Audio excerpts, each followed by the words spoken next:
I was helping my 8-year-old foster daughter Lily into her pajamas when I asked, "Sweetie, how did you get these bruises on your arms?" She pulled away from me quickly. "Just playing at school." My stomach tightened because after 3 years of fostering, I knew that look. "Lily, you can tell me anything. Was someone rough with you?" "No. Can I go to bed now?" She practically ran to her room. Before I could follow, my phone buzzed with a text from my other foster son, Jason. "Is Lily okay? She was crying in the bathroom earlier. Do you know if anyone's been bothering her?" "No, but she's been acting weird, like really tired all the time." The next morning, the school nurse called while I was at work. "Mrs. Parks, I need to discuss Lily's injuries. She has bruising on her arms and what looks like scratches on her legs." My mouth went dry. She said it was from playing. She told me they happened at home. I'm required to document this. The threat hit me like ice water. They thought I was hurting her. "I'll need to file a report with Child Services. Someone will be contacting you within 72 hours. After hanging up, I sat in my car shaking. 3 foster kids under my roof, and now I was being investigated. They could take all of them away. That night, I watched everyone like a hawk. Jason was doing homework. My youngest foster daughter, Kia, was coloring. Normal evening, except Lily kept nodding off at dinner. "Didn't you sleep well?" I asked. "I had weird dreams," she mumbled into her mac and cheese. "What kind of dreams?" She shrugged and asked to be excused. 2 days until the home visit. I found pine needles in Lily's hair while braiding it, which made no sense since we lived in a suburban neighborhood with only oak trees. "Were you playing in someone's yard?" "No." But her hands twisted her rabbit's ears nervously. Jason pulled me aside that night. "Something's up with Lily's window." I followed him to her room where she was already asleep at 7 p.m. The window lock was loose and there were tiny scratches on the sill. My blood went cold. I installed a baby monitor app on my phone without telling her. That night at 11 p.m. I checked and she was in bed. But when my alarm went off at 3 a.m. for the bathroom, I checked again. The bed was empty. I ran to her room and she was there, sound asleep, but her pajamas were different. The pink ones I'd put her in were replaced with purple ones. The social worker called to confirm tomorrow's visit. "We take these reports seriously, Mrs. Parks. 3 children's safety is at stake." That morning, Lily drew a picture during breakfast. A yellow house with a broken swing set and a woman with long black hair. "That's pretty. Is it from a book?" "It's a special house," she said dreamily. "From my dreams." Something clicked wrong in my chest. I'd seen that house. It was 4 miles away in a rougher part of town during a driving shortcut, but Lily had never been there. "What happens at the special house?" "The lady gives me cookies and braids my hair." She touched her head where I'd found the pine needles. That night, I didn't sleep. At 2 a.m., I heard the smallest sound and crept to Lily's door. It was cracked open. Her bed was empty. I threw on shoes and ran outside just in time to see a small figure in pink pajamas climbing our back fence. My heart hammered as I followed at a distance. Lily walked with purpose, a tiny, determined figure under streetlights. By the time we reached the yellow house with its broken swing, my feet were soaked from dew and my mind was reeling.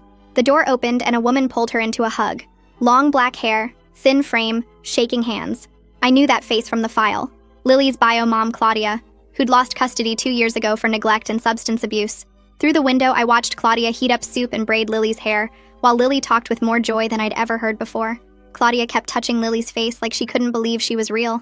Then I heard Claudia say, "The courts can't stop us meeting at night, baby. Darkness keeps us safe." Our little secret. It was now 4 a.m.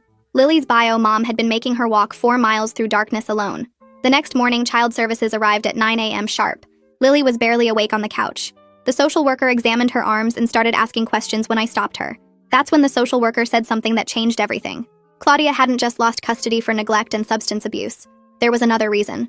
A reason that made those 4-mile walks through darkness even more terrifying than I'd imagined. The social worker pulled a thick brown folder from her bag and her face went white as she opened it. She flipped through pages with shaking fingers until she found what she was looking for and turned it toward me. 2 years ago, Claudia tried to kidnap Lily from her last foster home. My coffee mug slipped and hit the floor, brown liquid spreading across the tiles. The social worker kept reading from the file while I grabbed paper towels. The foster dad woke up at 3 in the morning to use the bathroom and heard noises outside. She pointed to a photo of a bedroom window with the screen cut. He found 5-year-old Lily climbing out with a backpack Claudia had told her to pack. My legs felt like water and I had to sit down on the kitchen chair. The social worker showed me more papers, police reports with Claudia's mugshot, and statements from the foster parents. Claudia had been sending notes through a daycare worker, telling Lily they were going on an adventure. She turned another page. The little girl had packed her favorite toys and was ready to go when they caught her. I stared at the papers, my hands shaking now too. Does Lily remember any of this? The social worker shook her head. She was only 5 and Claudia told her it was a game, so Lily probably just thinks her mom lost her for being poor. That explained why Lily was so willing to sneak out, thinking she was helping her mom who just needed to see her. The social worker leaned forward. "Do you want to press charges for violating the restraining order?" My stomach twisted as I thought about Claudia getting arrested. but I looked toward Lily's room. I need to keep her safe. The social worker nodded and pulled out her phone. I'm calling my supervisor. This case needs different handling now. Within 20 minutes, a different woman walked through my door, older with gray streaks in her hair and a no-nonsense walk. I'm Wanda Richardson. I'll be taking over since this is about external danger now, not suspected abuse from you. She immediately started checking my windows, testing the locks and taking photos of each one. I followed her around the house while she made notes on a tablet. Show me Lily's room. We went down the hall and Wanda examined the scratches on the window frame, measuring them with a small ruler from her bag. You said you have footage? I pulled out my phone and opened the baby monitor app, my fingers fumbling with the password. The video was dark and grainy, but you could clearly see Lily's small form climbing out the window at 2:47 a.m. Wanda watched it 3 times, zooming in on different parts and taking screenshots. This is exactly what we need for court. She made more notes on her tablet. I need to interview all 3 children today. Just then, the front door opened and Jason walked in from the school, his backpack sliding off his shoulder when he saw 2 social workers in our living room. What's going on? I explained about Lily's mom and the night walks while his face got harder and harder. I knew something was wrong. I've been hearing her window open for weeks but thought I was dreaming. Wanda asked him to sit down and started asking questions about what he'd seen and heard. Jason told her about finding Lily's shoes wet in the morning and seeing her so tired she fell asleep during breakfast. I should have said something sooner.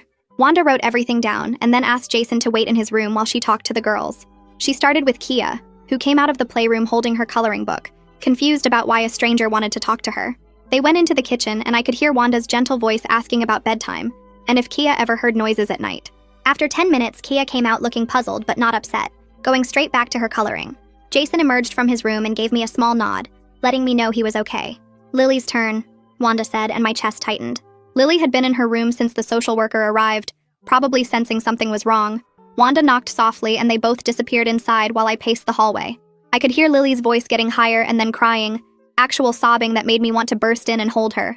The interview went on for 30 minutes, the longest 30 minutes of my life, with Lily's cries getting louder. When the door finally opened, Lily ran past me without looking up, her face red and wet with tears. She slammed her bedroom door and I heard her throw herself on the bed. Wanda came out with a grim expression. She's very attached to her mother and doesn't understand the danger. She gathered her things. A detective will come by tonight for official statements. I spent the rest of the afternoon trying to get Lily to eat something, but she wouldn't come out of her room. At 6 o'clock sharp, the doorbell rang and a tall man in a suit stood on my porch. Detective Jeremy Vaughn, I'm here about the unauthorized contact between Lily and Claudia. He came in carrying a leather notebook and a small recording device. We sat at the dining room table while he set up his equipment and explained that violating a no-contact order was a criminal offense. I need to document everything you've observed. I told him about following Lily to the yellow house, watching through the window as Claudia braided her hair and fed her soup. Jeremy stood up from the table and asked to see Lily's room again. I led him down the hallway while Lily stayed on the couch watching cartoons with Kia. He went straight to the window and crouched down, running his fingers along the frame. His face got serious as he pointed to small scratches and dents in the metal. Someone taught her how to pop this open without making noise. He pulled out his phone and started taking pictures from different angles. The marks were tiny but clear, like someone had used a screwdriver or butter knife over and over. Jeremy measured the scratches with a small ruler from his pocket and wrote notes in his book. My stomach felt sick thinking about how many times this must have happened while I slept. He tested the window, showing me how it popped open with just the right pressure in the right spot. This took practice, probably weeks of showing her. I had to sit on Lily's bed because my legs felt weak. That night after dinner, I went to check on Lily before bed and found her sitting on her floor with her stuffed rabbit. She was putting it into a small backpack along with some clothes and her favorite book. What are you doing, sweetie? She looked up at me with tears already forming. Mama needs me. The words came out in a rush as she started crying hard. I promised I'd come back. I promised her. She grabbed the rabbit and held it tight while sobbing about the promises she made to her mom. I sat down on the floor next to her and pulled her into my lap while she cried. Her whole body shook as she told me her mom was lonely and scared without her. Sometimes grown-ups ask kids to keep secrets that aren't safe. She kept shaking her head and saying her mom needed her, that nobody else loved her mom. My heart broke listening to this 7-year-old carrying such a heavy burden. We sat there for almost an hour while she cried herself out, and I finally got her into bed still clutching her rabbit. The next morning, my phone rang while I was making breakfast. Jeremy's voice was tight when he spoke. We found out more about the house. He told me Claudia had a boyfriend named Brady Nichols who owned the yellow house. He has a record for domestic violence, 3 arrests in the past 5 years. The pancake I was flipping fell onto the stove as I processed this. The house is registered to him, not Claudia. My hands started shaking so bad I had to turn off the burner. This meant Lily hadn't just been walking 4 miles alone at night. She'd been going to a violent man's house. Jeremy kept talking about Brady's arrests, assault charges, restraining orders from 2 different women. I had to sit down at the kitchen table while he explained the details. One woman had needed stitches, another had a broken wrist, and my little Lily had been in that house with him. Wanda called an hour later saying we needed an emergency safety meeting at the Child Services office. Jason heard me on the phone and immediately said he was coming too. Lily needs us both there. I tried to tell him he should stay home with Kea, but he wouldn't budge. His face was set in that stubborn way that reminded me he'd been through the system longer than any of us. We dropped Kea at my sister's house and drove to the office in silence. The meeting room had a big table with Wanda, the guardian ad litem, and 2 other social workers I didn't recognize. Wanda started explaining what they'd learned from investigating Claudia's recent activities. She's been telling Lily that foster care is temporary, that they'll run away together soon. One of the other social workers opened a folder full of letters. Somehow Claudia had been getting letters to Lily even with the no-contact order in place. The letters talked about their special bond, how nobody understood their love, how they'd be together forever soon. The guardian ad litem, a woman with gray hair and kind eyes, leaned forward. Lily needs therapeutic intervention immediately to process this loyalty conflict. She recommended someone named Kalani Townsend who specialized in custody trauma with young children. The psychological manipulation here is severe. Jason had been quiet but suddenly spoke up about finding wet shoes in the morning, hearing noises he thought were dreams. The adults all took notes while he talked. That afternoon, we went straight home and I started installing door alarms on every exterior door. Jason helped me test each sensor, making sure they were loud enough to wake the whole house. Kea thought it was a fun game, running in and out to make them beep. But Lily sat on the couch watching us with empty eyes, not moving or speaking. We put sensors on every window too, the kind that shriek if they're opened even an inch. Jason helped me download the app that would alert my phone if any of them went off. By dinner time, our house felt like a fortress. Jeremy called again that evening with more news that made everything worse. Claudia's been working at a gas station 2 blocks from Lily's school. He'd pulled security footage from the past 3 months showing her there during school pickup times. She's been watching from across the street multiple times a week. The footage showed her standing by the gas pumps, always focused on the school entrance. She knew exactly when Lily got out, which door she used, which bus she rode. Jeremy said they had 17 different days recorded of her watching. The planning that went into this made me realize how much danger Lily had really been in. This wasn't just a sad mom missing her daughter. This was calculated, deliberate, and getting worse. The next morning, I called Lily's school and asked to speak with the principal about changing her bus route immediately. The secretary put me through and I explained about the safety concerns without going into all the details about Claudia watching from the gas station. The principal listened and agreed to switch Lily to a different bus that took a longer route, but avoided that whole area completely. She asked if Lily would be okay with the change since kids get attached to their routines, and I said we didn't have a choice right now. I picked Lily up early that day to explain the new bus situation, and she just shrugged like she didn't care either way. 2 days later was Lily's first appointment with Kalani at her office downtown. I sat in the waiting room flipping through old magazines while they talked for an hour behind a closed door. When Kalani came out, she asked to speak with me privately, while Lily played with toys in the waiting area. She sat down across from me and explained that Lily genuinely believed she was helping her mom by visiting at night. The manipulation went deeper than just wanting to see each other because Claudia had convinced Lily that she would get sick or die without these visits. Lily thought she was keeping her mom alive by walking those 4 miles in the dark. Kalani said it would take months to undo this kind of psychological damage, and we needed to be patient. That night, I was watching TV when the door alarm shrieked through the whole house at exactly 1 a.m. I jumped up and ran to the front door where I found Lily with her backpack trying to turn the doorknob while the alarm wailed. She saw me and started pulling harder on the door, crying that her mom was waiting and would think she didn't love her anymore. I had to physically pick her up while she kicked and screamed, her little fists hitting my shoulders. Jason came running out of his room and helped me carry her back to the couch while she fought us the whole way. Kea stood in her doorway clutching her stuffed bear, tears running down her face from all the noise and chaos. After 20 minutes, Lily finally wore herself out and collapsed against Jason, still crying but quieter now. I looked at all 3 kids and realized this whole situation was hurting everyone, not just Lily. Jason was trying to be strong, but I could see how tired he looked from worrying.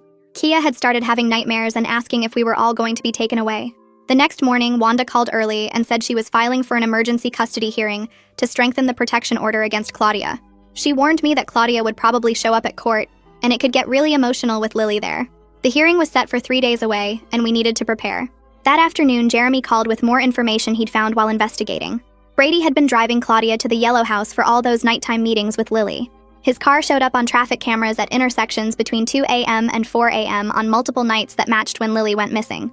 The cameras caught his license plate clearly and showed 2 people in the car each time. This meant Claudia hadn't been alone at that house, and Brady had been there during those visits. The night before the hearing, I packed bags for all 3 kids because I was worried Claudia might try something desperate if the court ruled against her. My sister lived an hour away and had a good security system with cameras, so we drove there after dinner. The kids were confused about the sudden trip. but I told them it was just for one night.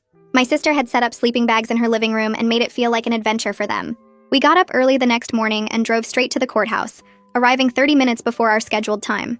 I held Lily's hand walking through the metal detectors while Jason kept Kia distracted with a game on his phone. We found the right courtroom and sat in the back row waiting for our case to be called. That's when Claudia walked in with a public defender, looking thinner than I remembered from watching through the yellow house window. Her hair was pulled back and her clothes hung loose on her frame. The moment she saw Lily, she started crying and calling out to her, reaching past her lawyer toward us. The bailiff stepped forward quickly and told her to sit down, or she'd be removed from the courtroom. Claudia kept staring at Lily and mouthing words I couldn't make out while tears ran down her face. The judge came in and everyone stood up. Then he started reviewing all the evidence that had been submitted. He read through the police reports about the kidnapping attempt 2 years ago, and the recent discovery of the nighttime meetings. He looked especially concerned when he got to the part about Lily walking 4 miles alone in the dark and the psychological manipulation Kalani had documented. His face got harder when he read about Brady's involvement and his history of violence. He asked Claudia's lawyer to explain why his client had violated the no-contact order repeatedly. The lawyer stood up and argued that Claudia just wanted to see her daughter and never meant any harm.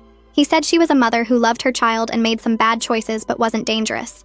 When the judge asked specifically about Brady and why Claudia brought Lily to his house, the lawyer couldn't give a real answer.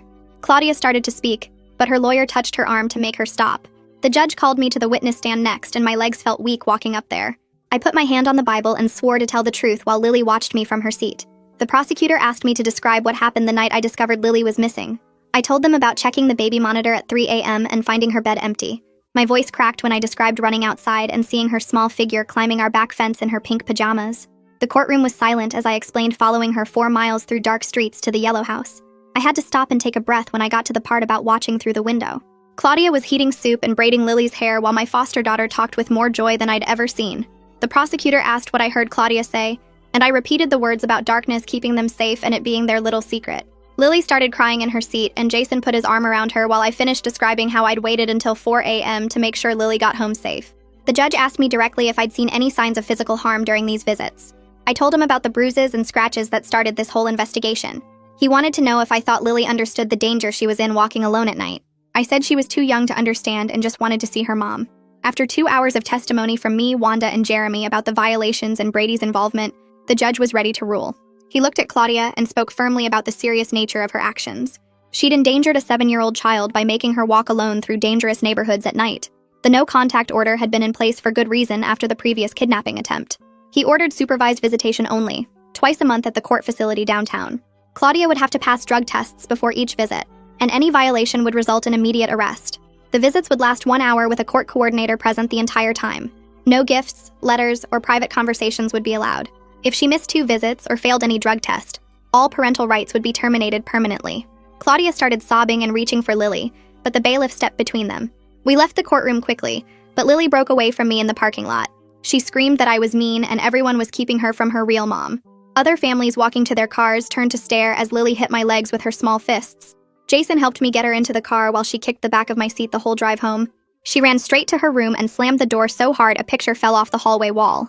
Kia was scared and confused when we got home, asking why Lily was so mad. I tried to explain in simple terms while making lunch that nobody wanted to eat.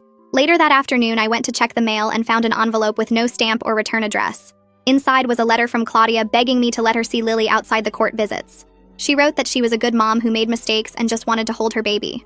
My hands shook as I called Jeremy, and he came within 20 minutes to collect it as evidence. He said Claudia had violated the new court order within hours of it being issued. This would be reported to the judge immediately and could affect her supervised visits. He took photos of our mailbox and asked if I'd seen anyone near the house. I hadn't, but now I was worried Claudia knew where we lived. Jeremy said he'd have patrol cars drive by more often to keep watch. 2 days later, Kalani came for Lily's regular therapy session and immediately saw we needed more help. She increased sessions to twice a week and started teaching Lily about healthy versus unhealthy secrets. Lily sat with her arms crossed, refusing to look at Kalani or answer questions. Progress was painfully slow, with Lily staying angry at me for what she called tattling on her mom. She wouldn't eat dinner with us and stopped letting me braid her hair in the mornings. Jason tried to help by playing games with her, but she pushed him away too. A week passed before the first supervised visit was scheduled at the family court building downtown. I was nervous driving there, not knowing how Lily would react to seeing her mom. The coordinator met us in the lobby and explained all the rules to me while Lily waited on a bench. She said Lily would be monitored the entire time through cameras and in person. No physical items could be exchanged, and conversations would be redirected if they became inappropriate. The visit would end immediately if Claudia didn't follow the rules. I watched through one-way glass as they brought Claudia into the small visiting room. Lily ran to her and they hugged while both crying. For the first few minutes, they just held each other and I felt guilty watching this. Then Claudia started whispering in Lily's ear, and the coordinator stepped closer to hear. Claudia pulled Lily onto her lap and kept trying to whisper things the coordinator couldn't make out. The coordinator warned her twice to speak at normal volume. Claudia promised Lily they'd be together again soon, and that this was just temporary. She said she had a plan and told Lily to be ready. The coordinator immediately ended the visit after only 20 minutes. Claudia screamed and held on to Lily until security had to physically separate them. That night, Lily refused to eat dinner and said I was the meanest person in the world. She said I wouldn't let her mom talk to her privately because I was jealous. Jason tried to explain why the rules existed for her safety. He told her about kids who got hurt when adults made them keep unsafe secrets. Lily covered her ears and ran to her room yelling that we all hated her mom. The next morning, Jeremy called with news that changed everything. Brady had been arrested on drug charges after a traffic stop found meth in his car. They got a warrant to search the yellow house and found something terrifying. There were bus tickets to Mexico dated for next week, and fake IDs with Lily's photo, but a different name. They also found a notebook with detailed plans about picking Lily up from the school and driving to the border. The discovery meant Claudia had been actively planning another kidnapping attempt, even while going through court proceedings. Jeremy said this was evidence of conspiracy to kidnap across state lines, which was a federal crime. Wanda had to report this to the court immediately, and was recommending all visits be suspended. She said Claudia was too dangerous and manipulative to have any contact with Lily right now. I sat in my car after the call ended and my hands wouldn't stop shaking because I kept thinking about what this meant for Lily. 3 days crawled by with Lily barely speaking to anyone and spending most of her time in her room with her stuffed rabbit. Kalani came for an emergency session and found me in the kitchen crying while the kids were at the school. She sat across from me and pushed a box of tissues my way, before explaining that protecting kids sometimes means making hard choices that feel cruel, but are actually the most loving thing you can do. I was wiping my eyes when the news came on the TV in the living room, showing Claudia being led away in handcuffs from her apartment building. The reporter said police found bus tickets to Mexico and fake IDs during a raid connected to a kidnapping conspiracy. My stomach dropped because Lily would be home from the school in 20 minutes, and I hadn't figured out how to tell her yet. The front door opened and Lily ran straight to the TV where they were showing her mom's mugshot. She stood frozen for maybe 10 seconds before running to her room and slamming the door so hard the pictures on the wall shook. I knocked and knocked, but she wouldn't answer, and I could hear things being thrown around inside. Jason got home and tried talking to her through the door, while Kia sat on the couch looking scared and confused. Hours passed before the throwing sound stopped and I heard the lock click open. Lily stood there with red eyes and asked in the smallest voice if her mom was going to jail because she told about the night visits. I pulled her into my arms and explained that her mom made choices that weren't safe, and none of this was her fault while she sobbed into my shirt. Jason appeared with a bag of her favorite chips, and Kia had drawn a picture of a rainbow with, "I love you, Lily," written in purple crayon. We all sat on her bed while she ate chips and cried and asked questions I couldn't really answer about why her mom would risk everything to see her. The next few days blurred together with new door alarms being tested every night, and therapy appointments marked on the calendar in red pen.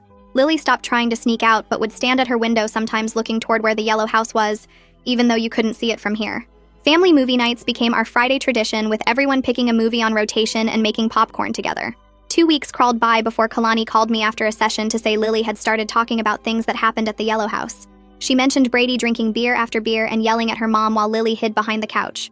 There were times he threw things and Lily would run to the bathroom and lock the door until her mom came to get her. Details kept coming out that made my chest tight, like how Brady would grab Claudia's arm hard enough to leave marks, and how Lily learned to be very quiet when he was in certain moods. Kalani said these revelations showed we'd intervened at exactly the right time before something worse happened. The relief hit me so hard when Wanda called to say the investigation was officially closed, and I was cleared of any wrongdoing. She actually said I'd handled the discovery better than most foster parents would have, and should be proud of protecting Lily while still trying to preserve her relationship with her mom through proper channels. My legs felt weak as I hung up, because for weeks I'd been terrified they'd take all 3 kids away. The prosecutor called the next morning to tell me Claudia had accepted a plea deal for attempted kidnapping that included 18 months in prison with mandatory parenting classes and mental health treatment. She said it was less time than they wanted, but it meant Lily wouldn't have to testify, which was better for everyone. I was folding laundry when Jeremy's patrol car pulled up, and he got out carrying 3 pizza boxes. The kids ran to the door because pizza on a Tuesday was special, and Jeremy had remembered everyone's favorite toppings. While they ate in the living room watching cartoons, he told me quietly that Brady had been sentenced to 5 years minimum on the drug charges, plus some other stuff they found. He said Claudia would be safer in prison without Brady waiting for her, and maybe she'd actually get the help she needed this time. Lily came to me the next day holding a piece of paper and asked if she could write to her mom in jail. I called Kalani, who came over to help her write down her feelings in a way that was honest but safe. Lily wrote about being confused and sad, but also admitted she was tired from all the walking at night and her legs hurt. She drew a picture at the bottom of her family, which included me, Jason, and Kaya, along with her mom in a separate box.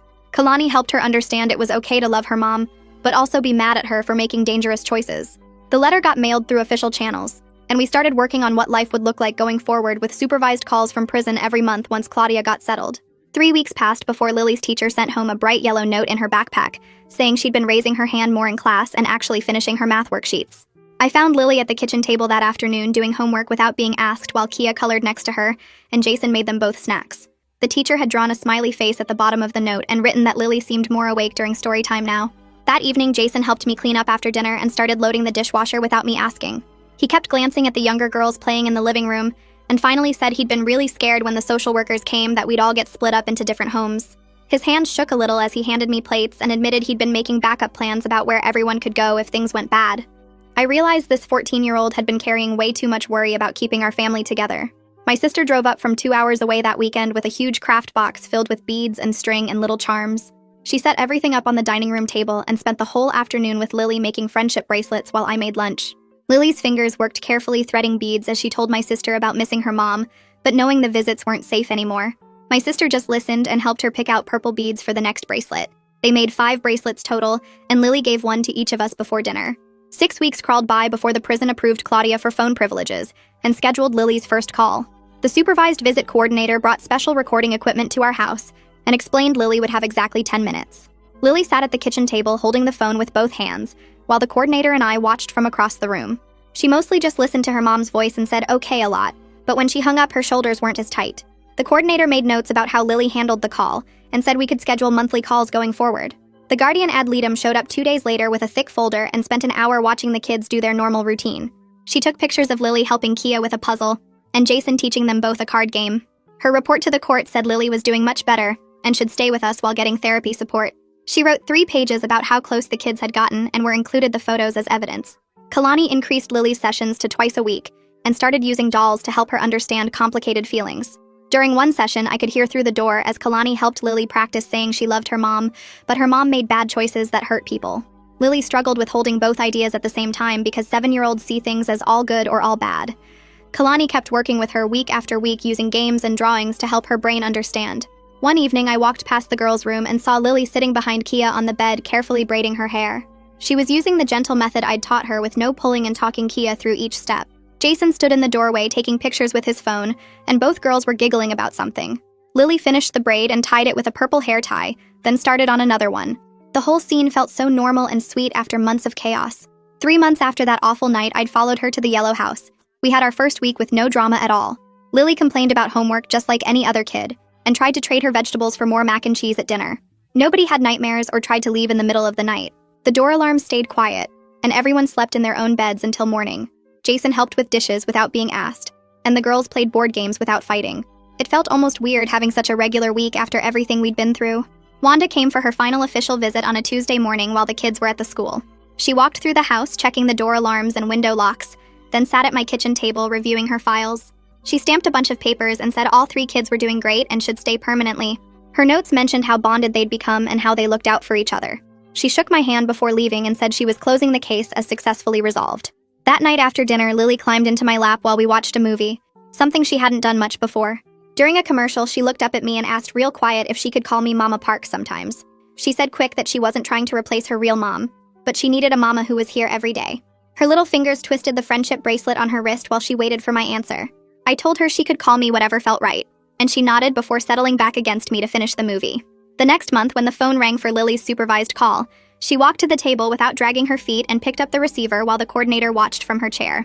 Lily talked about her science project and the new girl in her class, and only asked once when her mom would call again before saying goodbye and hanging up properly. Each month, the calls got easier, and by the 4th one, she wasn't asking about release dates anymore, just telling her mom about normal kid stuff like losing a tooth and learning to ride Jason's old bike.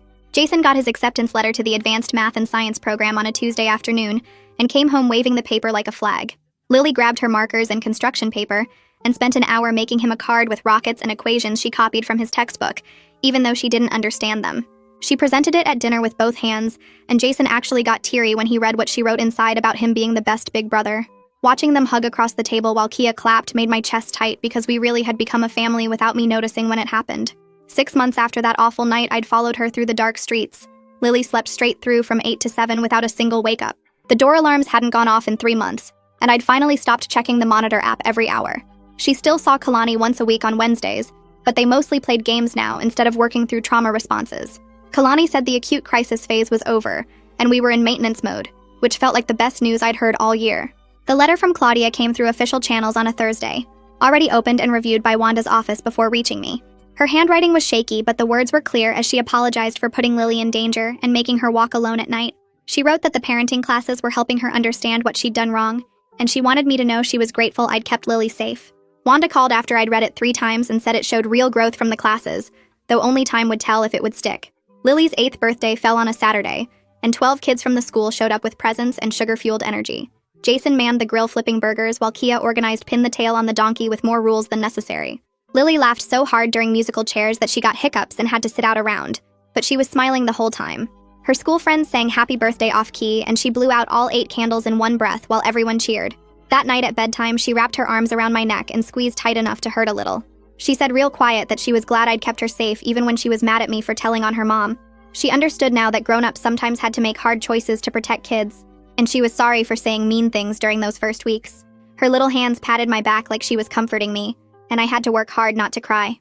Friday night found all 3 kids piled on the couch for movie night, with Jason making popcorn in the kitchen, using way too much butter. Kia had picked some animated thing with talking animals and claimed the middle spot, while Lily curled up on the end with her stuffed rabbit tucked under her chin. Jason brought the bowl over and squeezed in next to Kia, passing it around while they argued about whether the movie was too babyish. Looking at them settled in together, throwing popcorn at each other and laughing at the silly parts, something settled in my chest. We'd survived something that should have torn us apart, but instead it made us stronger and more connected than before. The next morning over scrambled eggs and toast, Lily looked up from her plate and asked if we could go to the zoo this weekend, because her friends said they had baby penguins. Jason immediately said he'd help watch the girls so I wouldn't have to worry about losing anyone in the crowds.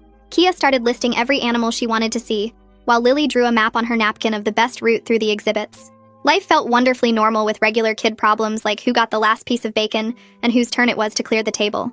After everything we'd been through with midnight escapes and court hearings and supervised visits, having a simple breakfast conversation about zoo trips felt like the most beautiful thing in the world. Thanks for sticking with me through all this. It's definitely been a ride sharing these moments together. I'll see you around next time. Like the video? It helps more than you think.